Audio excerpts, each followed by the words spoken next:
Se colocamos freios na boca dos cavalos para que nos obedeçam, então conseguimos dirigir-lhes o corpo todo. Vede também os navios, embora tão grandes e levados por ventos impetuosos, são conduzidos por um pequenino leme para onde o timoneiro quer. Assim também, a língua é um pequeno membro do corpo, mas se gaba de grandes coisas. Vede, como um grande bosque incendiado por uma faísca. A língua também é um fogo, sim. Como um mundo de maldade, ela é colocada entre os membros do nosso corpo, contamina todo o corpo e põe em chamas o curso da nossa existência, sendo, por sua vez, posta em chamas pelo inferno. Pois toda espécie de feras, aves, répteis e animais marinhos doma-se e tem sido domada pelo gênero humano. Mas nenhum homem pode domar a língua.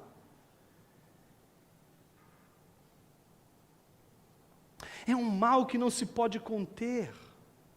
Está cheia de veneno mortal. Com a língua bendizemos o Senhor e Pai, e com ela amaldiçoamos os homens feitos à semelhança de Deus. Da mesma boca procedem bênção e maldição. Meus irmãos, isso não deve ser assim. Será que da mesma fonte podem jorrar água doce e água amarga? Meus irmãos, acaso uma figueira pode produzir azeitonas ou uma videira figos?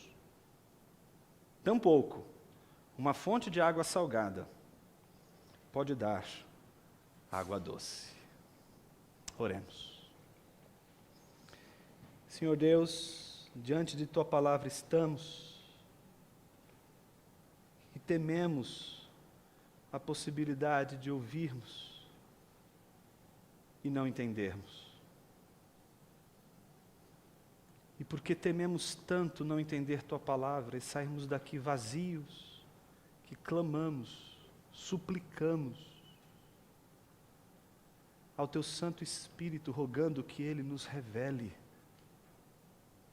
que Ele nos ilumine a mente, porque sabemos, Senhor, que não é possível ouvirmos Tua palavra e não sermos transformados por ela. Por isso, Santo Espírito, visita-nos mais uma vez, desvendando os nossos olhos, iluminando o que está diante de nós, para que enxerguemos não o que queremos enxergar, mas para que enxerguemos o que Tu queres nos mostrar. Não o que queremos ver, mas o que Tu queres que vejamos. Que vejamos aquilo que o Senhor tem para nos mostrar nessa noite. Essa é a nossa oração. Em nome de Teu Filho Jesus. Amém.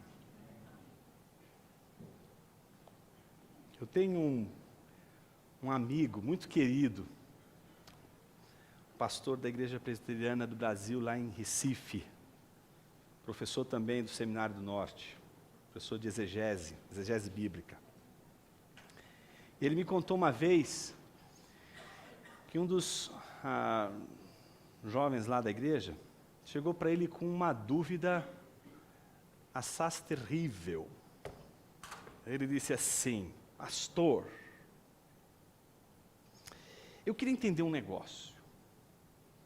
Quando a Bíblia diz que Jesus sentava ao lado de publicanos e pecadores para beber, não era tangue, era vinho. Vinho. E Jesus então tomava vinho. E tomava junto com aqueles com os quais ele se relacionava, ao ponto de alguns chamarem ele de beberrão. Pastor, a história da igreja diz que Lutero traduziu a Bíblia tomando uma cervejinha. Por que cargas d'água?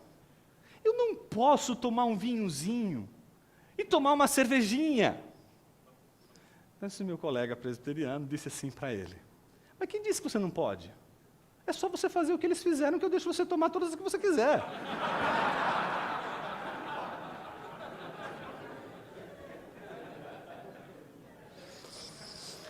Brincadeiras à parte, o que nos leva à reflexão hoje é aquela que se situa como a segunda virtude cardeal, tão estudada pela filosofia moral, pelos estudos morais, e que a Bíblia tem tanto a nos dizer. Não só das virtudes teologais, fé, esperança e amor, mas aquelas virtudes que são morais e que dizem respeito não só aos fiéis. Se os crentes, dispõem daquelas virtudes teologais que só os convertidos podem ter, fé, esperança e amor, as virtudes cardeais são aquelas que todos os homens podem ter e espelham a natureza do Criador quando eles vivenciam essas virtudes em suas vidas, e são elas: sabedoria ou prudência, temperança, coragem e justiça. A virtude cardeal que nos interessa, aquela que torna um homem sábio, que torna um homem ético, que torna um homem íntegro, é aquela que se chama temperança. E temperança não tem a ver com abstinência. Deus não nos chamou para sermos ascetas. O ascetismo não faz parte da compreensão bíblica dos benefícios que a criação pode nos servir quando dela gozamos com prazer, com desejo. Tem um livro que você não pode passar dessa vida para outra sem ler. E eu já disse isso aqui várias vezes. Por isso, quando eu digo de novo esse livro, e se você não leu, cada vez que eu citar esse livro aqui no púlpito, eu vou olhar feio para você. Até você comprar o livro e ler. Não vou desistir enquanto você não ler esse livro inteiro. Chama-se Cristianismo Puro e Simples. Quem já leu?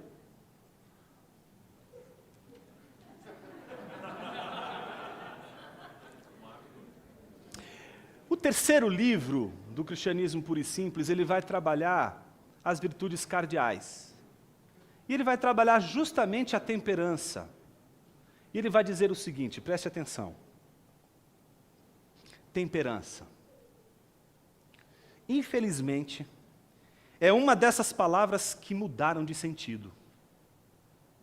Ela agora, normalmente significa total abstinência à bebida alcoólica. É um equívoco pensar que os cristãos devem todos ser abstêmios. O islamismo, e não o cristianismo, é que é a religião abstêmia. É claro que pode ser o dever de um certo cristão, ou até mesmo de qualquer cristão, abster-se de bebidas fortes, em certas circunstâncias. Talvez por não poder beber, porque quando bebe, bebe demais. Ou porque está acompanhado de pessoas inclinadas à embriaguez e não deseja estimulá-las bebendo também. É aquela ideia de que você não deve fazer aquilo que não que seja proibido, mas que conduziria pessoas a uma situação extremamente ruim, e você, por ser prudente, sacrifica o seu equilíbrio, aquilo que você tem como algo temperado, como algo equilibrado, mas em prol do benefício do irmão. E aí ele conclui dizendo: mas o que importa é que o cristão tem uma boa razão para se abster de algo que não condena.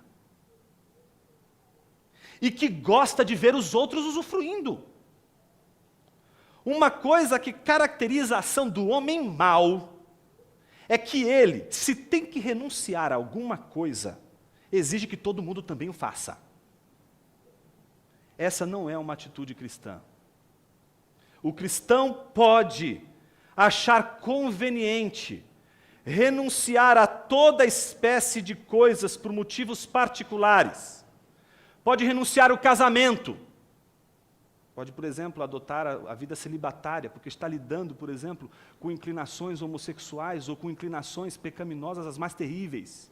E para se preservar desse desejo, ele opta por abster-se do casamento e justamente daquela situação para que ele possa lidar bem com uma situação que ele não consegue administrar bem. Ele pode, por exemplo, abster-se de comer carne, de tomar cerveja ou de ir ao cinema.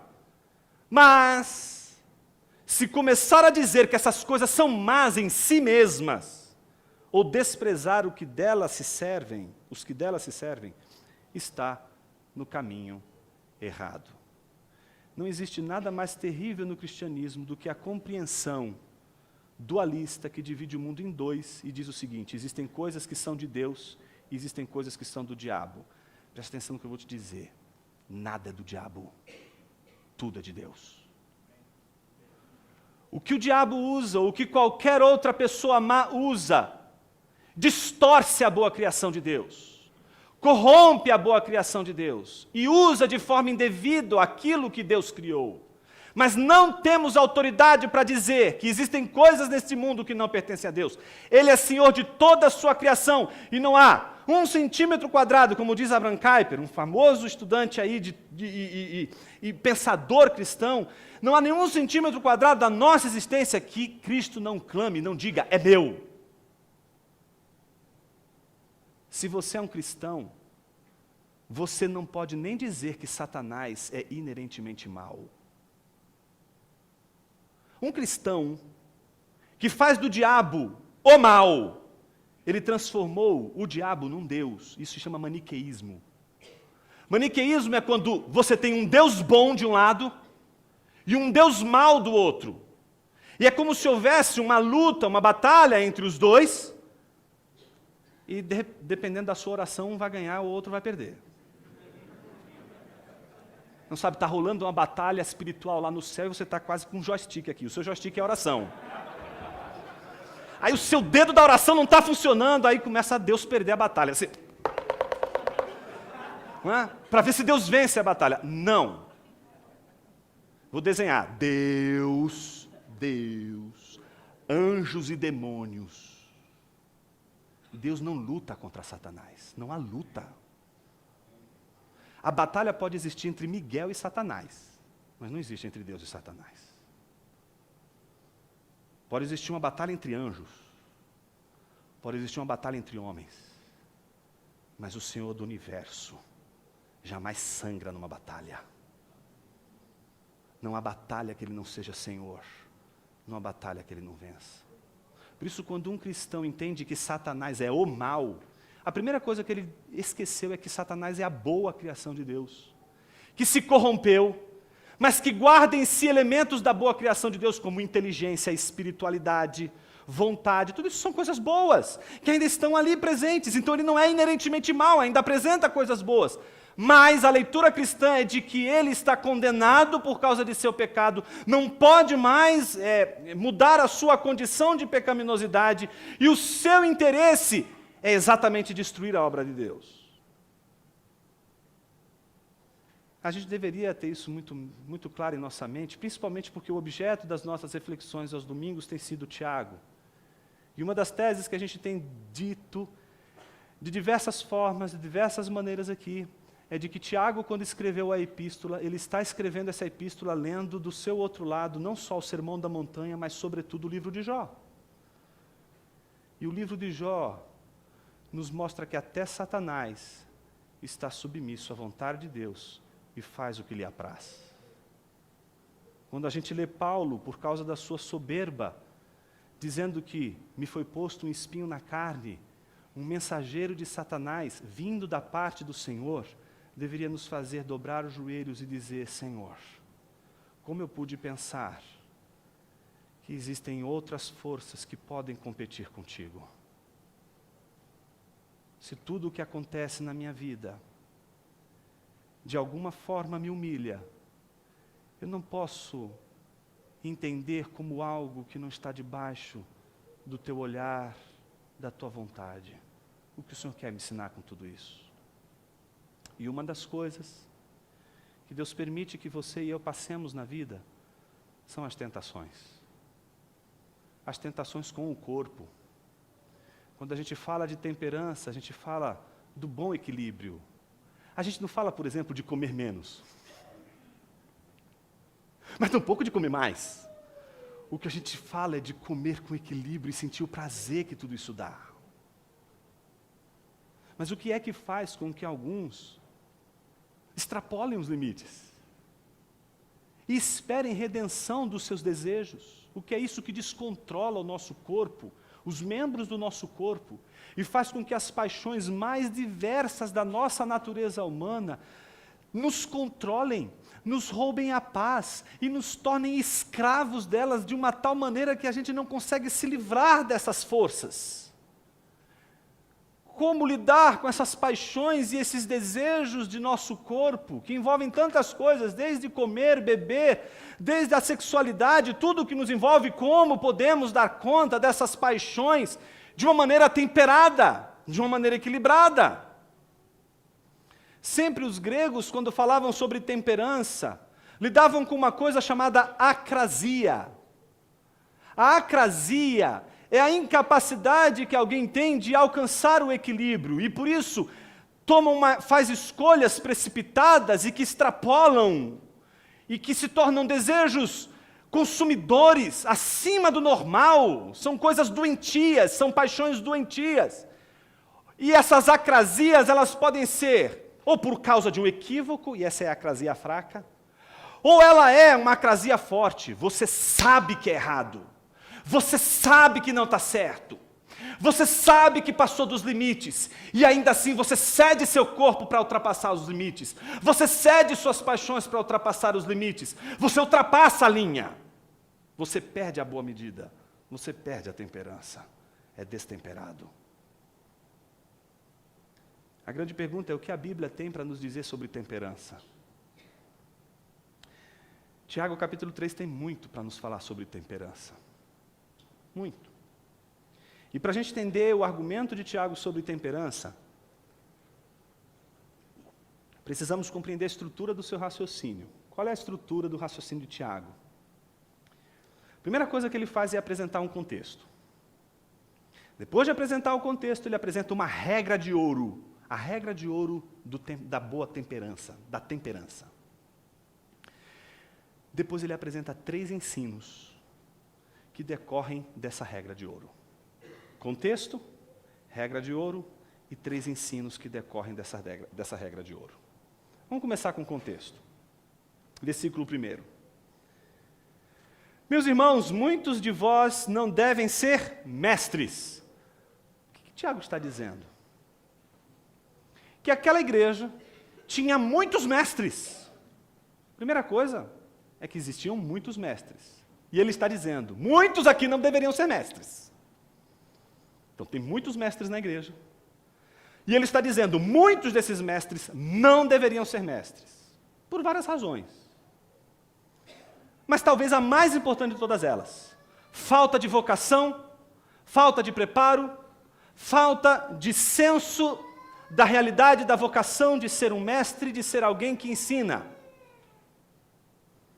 Parece, ao que tudo indica, que a maior parte dos mestres daquela igreja tinham sido seduzidos pelos privilégios que ao ofício do mestre na igreja, de alguma forma, viabilizava. Então, o destaque, as possibilidades, as regalias, as possíveis regalias, os possíveis privilégios, fizeram com que muitos quisessem se tornar mestres da igreja. Só que mestres que começam a ensinar sem preencher os requisitos mais importantes, mestres que não são capazes de ensinar corretamente, mas que por motivos errados se tornam mestres. Então, Tiago, em primeiro lugar, exorta esses mestres dizendo: muitos de vocês não deveriam ser mestres. Vocês não nasceram para isso. E vocês estão fazendo mal para a igreja, ocupando esse lugar que não lhes pertence. Vocês não foram chamados para isso. Vocês não têm vocação para isso. E vocês se tornaram mestres por motivações erradas. As motivações pelas quais vocês estão servindo como mestres na igreja não correspondem com a realidade. Uma boa exortação, não?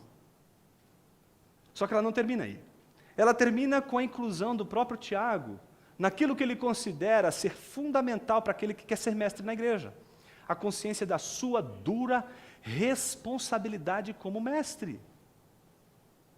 Se porventura esses mestres soubessem e tivessem consciência do peso que representa ser responsável por ensinar a igreja, jamais eles aceitariam se tornar mestres.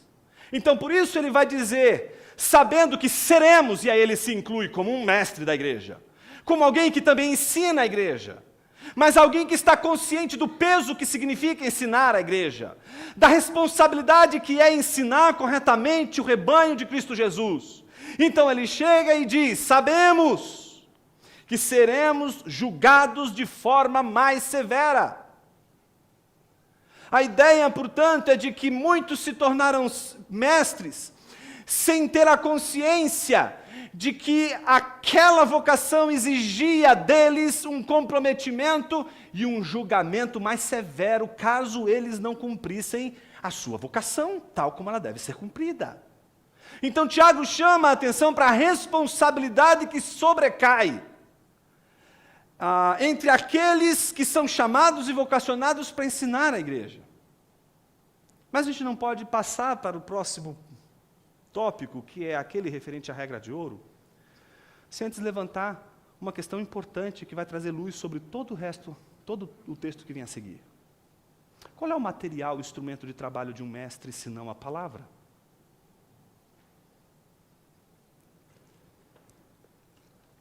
O que mais o mestre usa, senão sua própria língua? O que ele faz quando ensina, senão articular o pensamento com a linguagem? Com a palavra.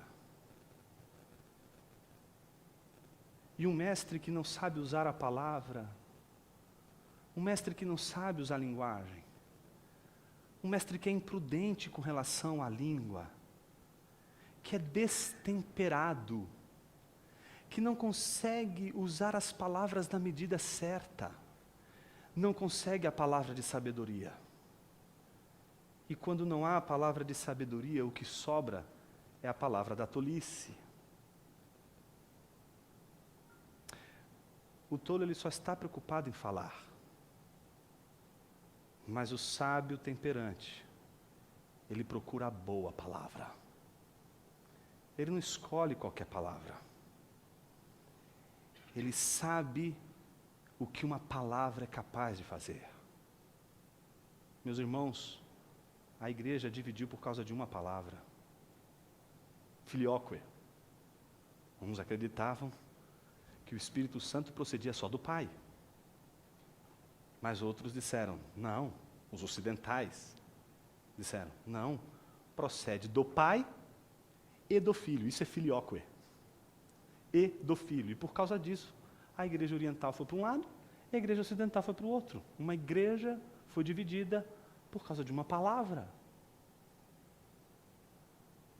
Amizades podem ser rompidas por causa de uma palavra.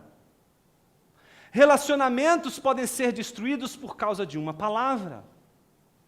Guerras podem começar por causa de uma palavra. O divórcio pode acontecer por causa de uma palavra. Uma igreja local pode se dividir por causa de uma palavra. Você pode perder a sua paz por causa de uma palavra que você usou fora do tempo, fora do contexto, fora do lugar. E isso nos leva a um grande problema. O problema que Tiago quer mostrar reflete exatamente a inabilidade que aqueles que procuram sabedoria apresentam na sua maneira desastrosa com a linguagem, com a palavra, com a língua. E o caso deles é exatamente o de mestres, que falam não aquilo que precisa ser dito, mas falam aquilo que lhes agrada. Falam sem sabedoria. E quando falam sem sabedoria, geram conflito, geram falta de entendimento. Confunde o corpo de Cristo, divide o corpo de Cristo, fere pessoas. Quantas pregações não marcaram pessoas profundamente, mas do ponto de vista negativo?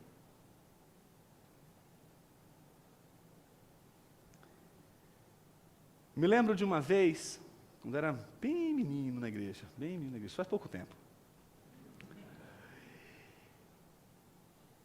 E naquela época deixavam a gente ficar no culto, quando a gente era pequeno, né?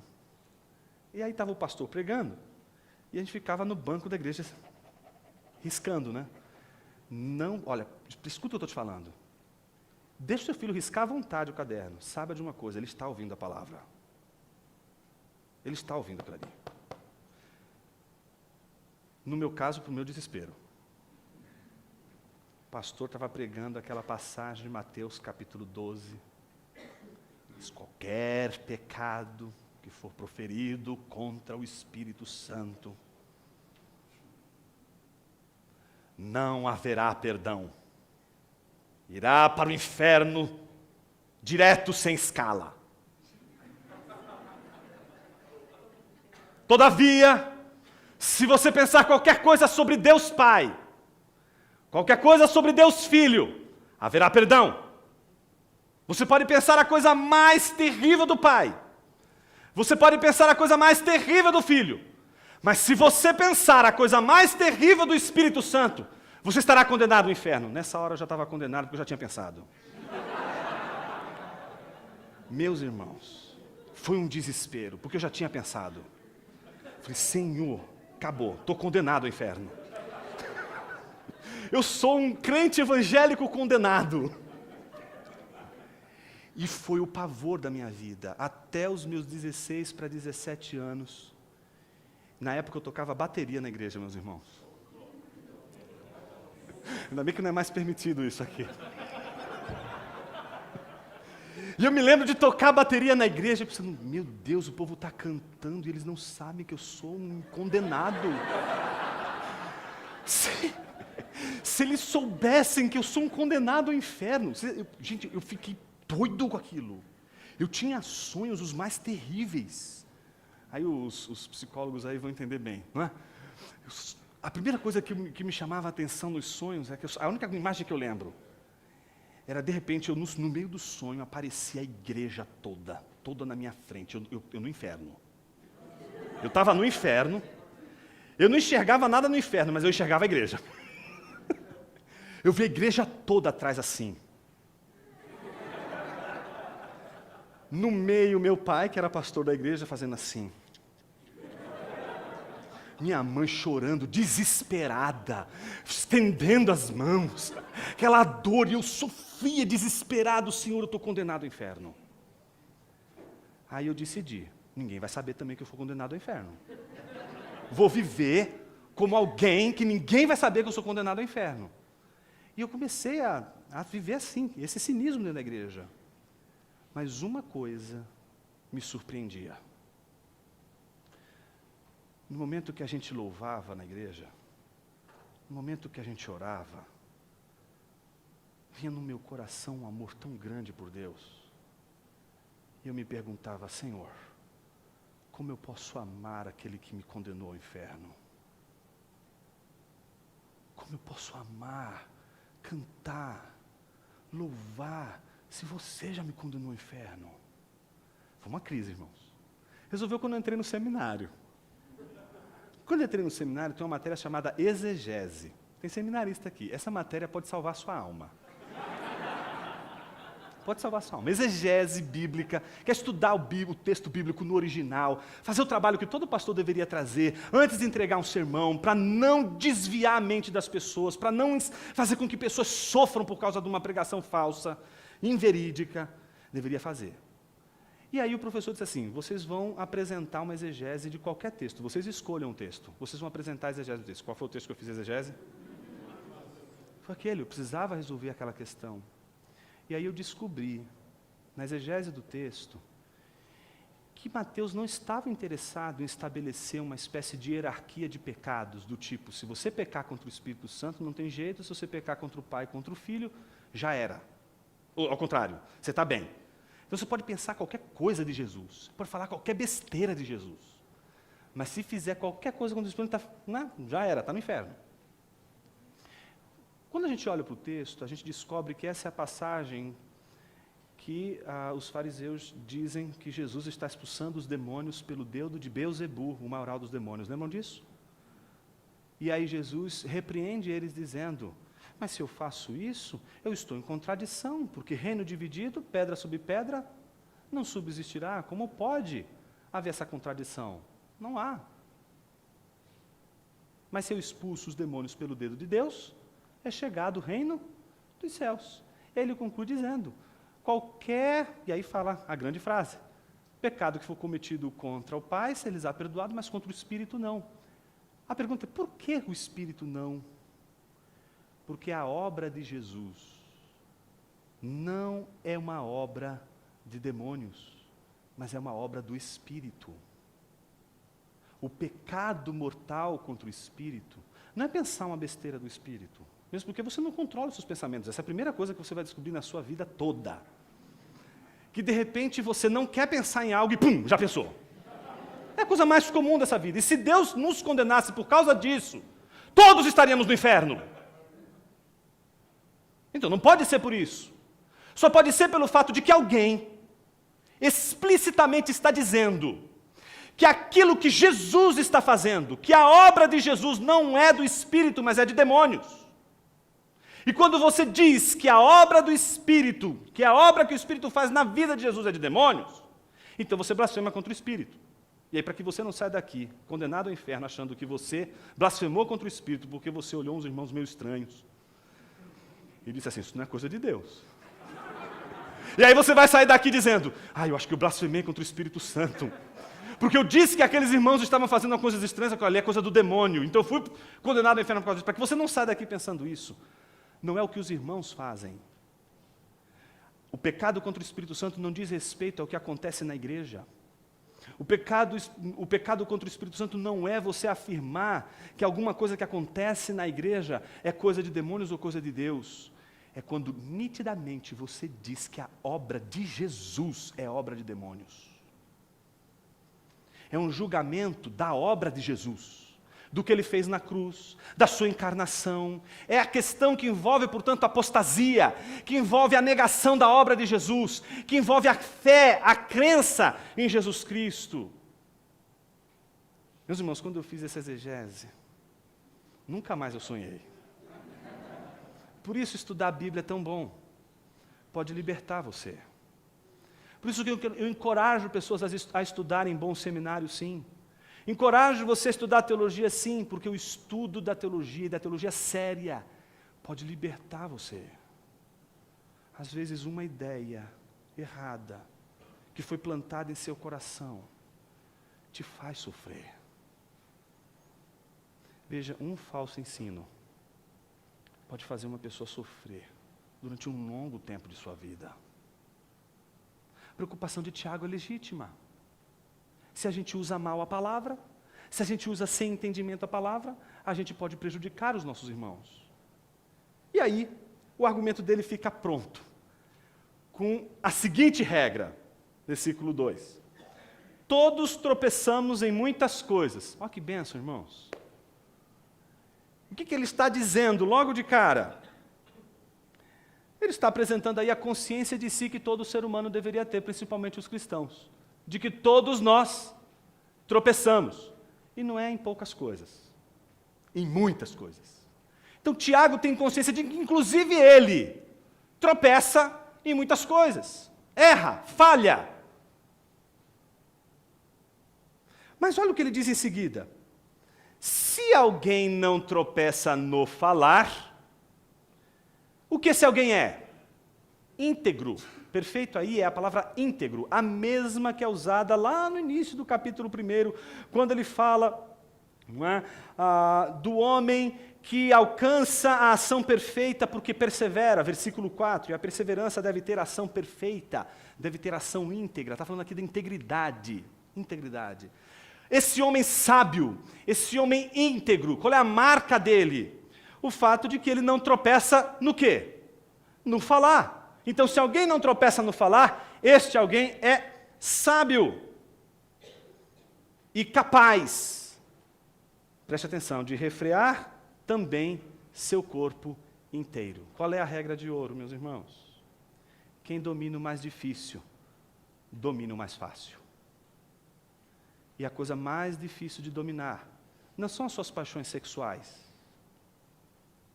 não é a sua paixão por comida e bebida. Não é a sua paixão por vestes e por coisinhas materiais. A coisa mais difícil de domar nessa vida é a língua. E se você doma a língua, você é capaz de domar todo o resto. Essa é a regra de ouro. Quem consegue treinar-se ao ponto de domar a língua, será capaz de dominar todas as outras paixões da sua vida. Todas as outras paixões poderão ser equilibradas. Todas as outras paixões poderão encontrar equilíbrio. Todas as outras paixões poderão ser vividas num contexto de temperança. Se você conseguir domar sua língua. E eu prometo terminar para não ter problema aqui com a minha língua antes da hora.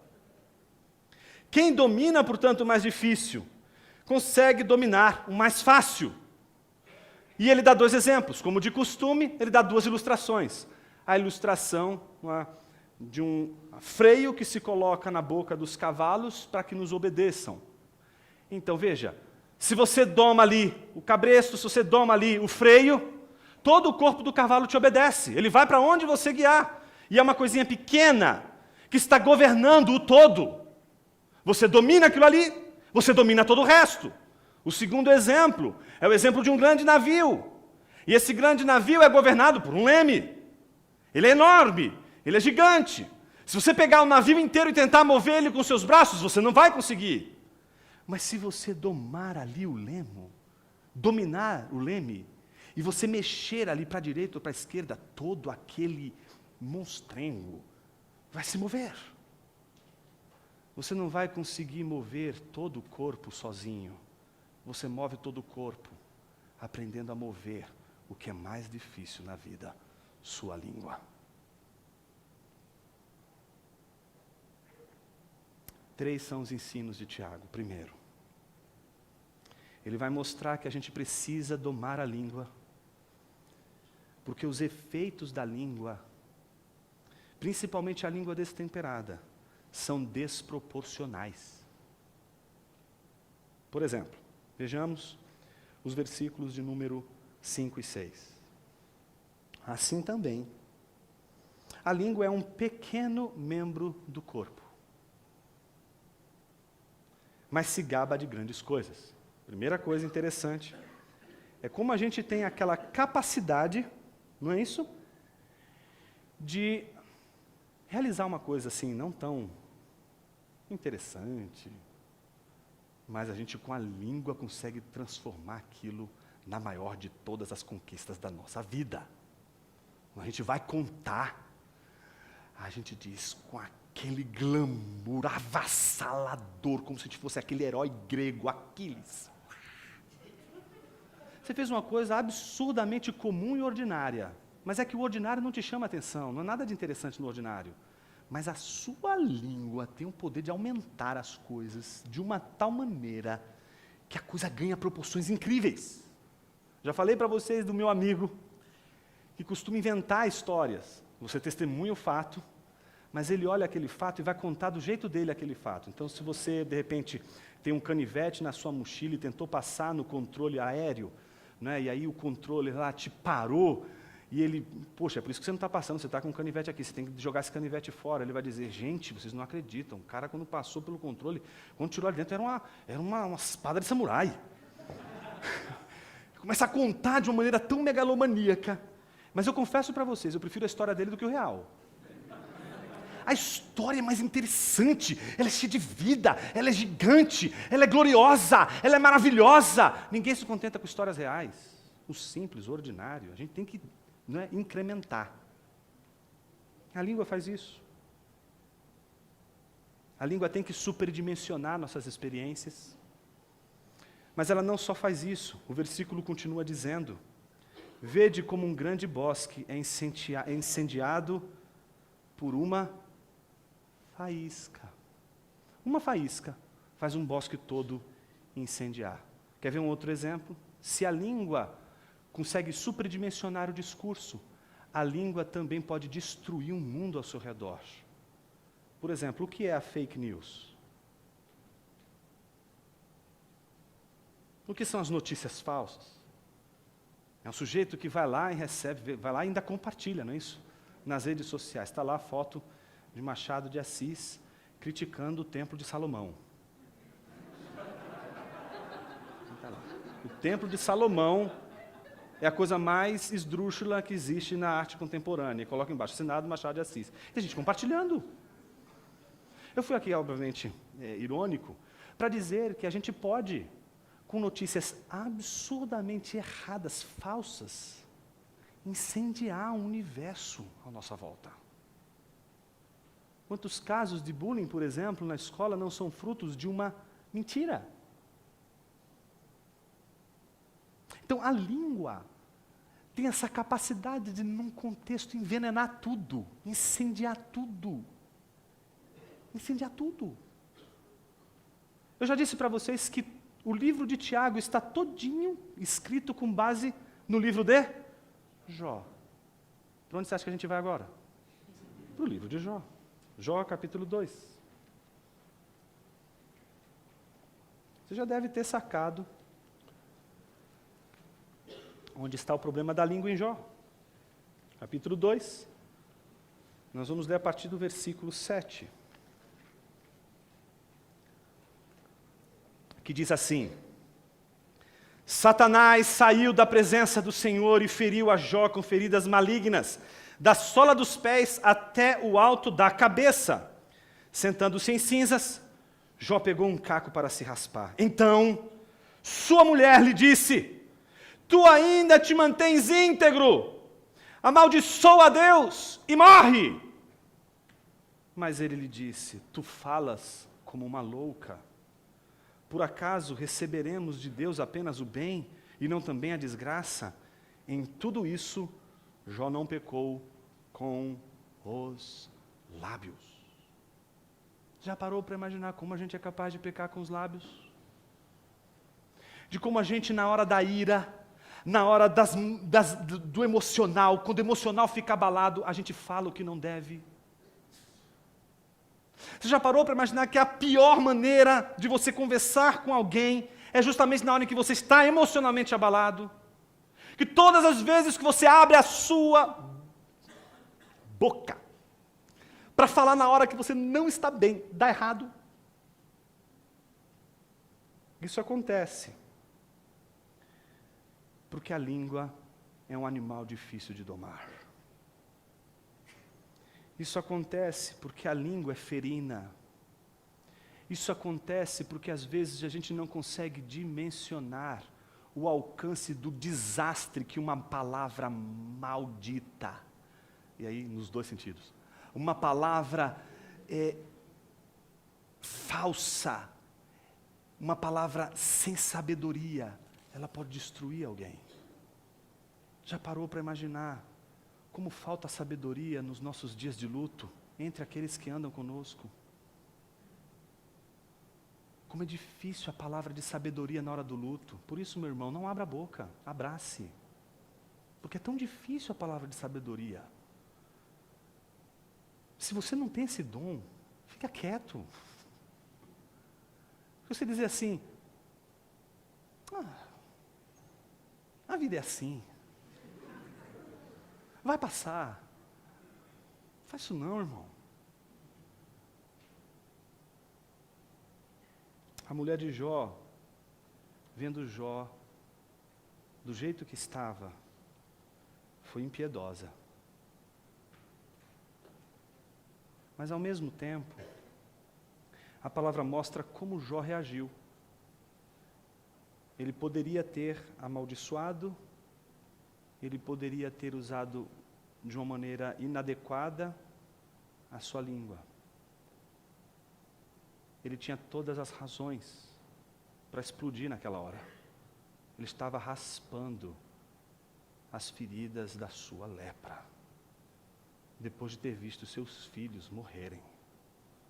Ele poderia, e ninguém acharia errado, ele explodir e falar um monte de coisas intempestivas, sem o menor controle e com toda a violência e truculência que a alma humana usa quando ela está amargurada.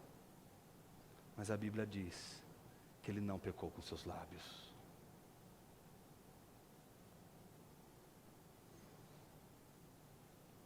É interessante como a ilustração de Tiago faz a gente perceber como a palavra pode mudar situações, pode gerar contextos. É interessante como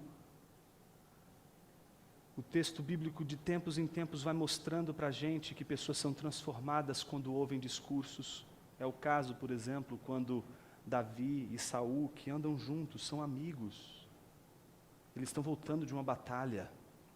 E de repente as mulheres dizem, Saul matou seus milhares, Davi seus 10 milhares. E esses 10, essa palavrinha, D-E-Z, 10, simplesmente entrou no coração de Saul como uma flecha, incendiou ele e provocou uma guerra sangrenta contra Davi. Teve morte de gente querida, colocou pai contra filho, colocou um reino em divisão, tudo por causa de uma palavrinha, 10.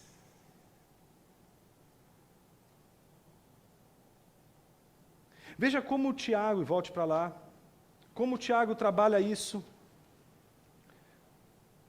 na ilustração que ele oferece do versículo 7 em diante. Pois toda espécie de feras, aves, répteis e animais marinhos doma-se e tem sido domada pelo gênero humano. Tiago não tinha ido ainda no SeaWorld e sabia que os animais de grande porte, ou seja lá qual for o tipo de animal, é passível de ser domado pelo gênero humano. Baleias podem ser domadas por seres humanos. Animais selvagens podem ser domesticados por seres humanos. O homem pode domar bestas feras. O homem pode domar o que é selvagem. Mas olha que coisa curiosa, diz o versículo de número 8. Mas alguns homens podem domar a língua. É isso? Bem, nenhum homem pode domar a língua. Quantos homens? Nenhum. A primeira coisa importante que a gente nota agora é que a gente chegou numa espécie de impasse. O tempo todo, Tiago começa a dizer o seguinte: você vai dominar suas paixões se você dominar aquilo que é mais difícil. E aquilo que é mais difícil de dominar é a sua língua. E aí depois de dizer que a língua, ela se alastra, ela cria guerras, ela se gaba de si, ela é orgulhosa, ele chega para você e diz assim: você pode domar uma baleia, você pode domar animais ferozes, você pode domar animais selvagens, mas você é incapaz de domar sua língua. Se somos incapazes de domar nossa própria língua, então somos incapazes da temperança, somos incapazes do equilíbrio, somos incapazes da boa medida, somos incapazes do momento e da ação adequada. É isso, porventura, que Tiago estaria dizendo? Óbvio que não. Há uma verdade clara e precisa no que Tiago acabou de dizer. Realmente nós não podemos lidar com a língua. Mas Deus pode. Deus pode lidar com a sua língua. E é Ele quem lida com a sua língua. É Ele quem lida com o seu orgulho. É a graça de Deus que lida com a nossa maneira, com essa insensibilidade. É só pela graça de Deus que conseguimos domar a língua. Não temos condições. Então, a primeira coisa que a gente precisa concluir nesse segundo ensino, que é o ensino que nos mostra que somos incapazes de controlar a língua, é de que, primeiro, é necessário suspeitar do nosso controle da língua. É necessário você suspeitar de que tem o controle da língua. Você, nem ninguém aqui nesse auditório tem condições de domar a língua. Ninguém doma a língua. Ninguém é capaz de domar a língua. E nós sabemos disso, por mais que sejamos pessoas experientes e maduras. Basta estarmos vivendo um momento emocional, basta vivemos um momento difícil e a gente não vai conseguir encontrar palavras adequadas. É pela graça de Deus que encontramos essas palavras. Por isso dependemos da graça de Deus para encontrarmos a boa temperança. Veja como isso fica claro no versículo de número 9, que apresenta o terceiro e último ensino, com o qual a gente conclui a nossa exposição de hoje. Versículo 9: com a língua bendizemos o Senhor e Pai. Então é possível domar a língua. É possível que a língua glorifique a Deus. É possível que a língua dignifique a Deus. É possível que o nosso discurso, que o nosso ensino faça o bem. É possível que aquilo que você fale faça o bem para o outro. É possível que as suas palavras, que poderiam ser palavras de desmotivação, palavras de desencorajamento, se tornem palavras de encorajamento, e de encorajamento pelo Evangelho de Cristo Jesus, que vai fazer com que seu marido não queira ser um grande homem com dinheiro, mas queira ser um grande homem orando, lendo a Bíblia, com palavras de encorajamento, palavras boas, boas palavras. Elas chegam, elas são possíveis. Então é possível domarmos a língua, é possível controlarmos a língua, mas controlamos pela graça de Deus, controlamos em meio ao culto, bendizemos a Deus. E se alguém bendiz a Deus com a sua boca, esse alguém conhece a graça e o poder da graça de Deus. Mas o que a gente descobre, e esse é o terceiro ensino, de que somos incoerentes. O tempo todo somos inconsistentes. A língua é incoerente. A língua destemperada revela sempre a nossa contradição. O texto diz, com a língua bendizemos o Senhor Deus, o Senhor e Pai, e com ela amaldiçoamos os homens feitos à semelhança de Deus. Da mesma boca procede bênção e maldição. Meus irmãos, isso não deve ser assim. Então a primeira coisa que Tiago quer mostrar é que da mesma boca que vem algo tão bonito, que vem algo tão encorajador, vem algo tão destruidor, algo tão nocivo para a igreja. Como pode alguém que cultua a Deus, que louva a Deus no culto, mas na hora que sobe no púlpito para ensinar, ou vai para uma aula para ensinar, ou vai no discipulado e ensina um falso ensino, e agride as pessoas, e faz com que pessoas possam sofrer por causa de uma falsa teologia, um falso ensino, e possam viver distantes de Deus? Como pode alguém fazer isso? Como pode alguém louvar a Deus, cultuar a Deus, praticar o culto a Deus, mas ao mesmo tempo não ter a palavra de sabedoria, mas uma palavra tola que vai enfermizar as pessoas, que vai tornar as pessoas cativas? Tiago é claro em dizer, não é para ser assim. E ele faz duas perguntas retóricas que representam dois exemplos e termina com a afirmação de um último exemplo, 3 ilustrações. A primeira é a seguinte: será que da mesma fonte pode jorrar água doce e água amarga? Então, a fonte é uma só, mas dela sai água doce, dela sai água amarga. Ele está dizendo, pode? Como pode uma fonte jorrar duas coisas distintas? Está fazendo uma pergunta. Segunda pergunta. Meus irmãos, e aí vem todo o carinho dele, né? Meus irmãos, isso diz tudo. Ele está cuidando da igreja. E ele sabe que se a igreja não mudar a sua maneira de lidar com a palavra, eles vão se matar ali dentro. Meus irmãos, acaso uma figueira pode produzir azeitonas? Ou uma videira figos? A pergunta dele é, algo de uma espécie pode produzir de outra espécie distinta da dele? Ele está fazendo uma pergunta retórica. O que é uma pergunta retórica? Você não precisa nem responder, porque a resposta já está dada, é claro que não. É claro que de uma fonte não pode jorrar água doce e salgada ao mesmo tempo. É óbvio que não pode uma figueira produzir azeitona. E aí ele conclui afirmando, tampouco uma fonte de água salgada pode dar água doce. Aqui Tiago ecoa os ensinos de Jesus no Evangelho de Mateus, capítulo 12, e eu queria terminar com a leitura de Mateus 12. Sabe o que diz Mateus 12? Que um dia, fariseus e escribas disseram para Jesus, este homem expulsa os demônios por meio de Beelzebu, o chefe dos demônios. Mas Jesus, conhecendo-lhes os pensamentos, disse que todo reino dividido, pedra sobre pedra, não subsistirá. No versículo 32, ele conclui o raciocínio dizendo, se alguém disser alguma palavra contra o Filho do Homem, isso lhe será perdoado, mas se alguém falar contra o Espírito Santo, não lhe será perdoado, nem neste mundo, nem no vindouro. Alguém poderia contrariar Jesus, mas alguém não poderia jamais negar e ofender a obra que o Espírito Santo estava realizando através de Jesus. Então, ditas estas coisas, veja o que Mateus diz logo em seguida, e com isso a gente encerra a nossa reflexão de hoje. Pelo fruto se conhece a árvore.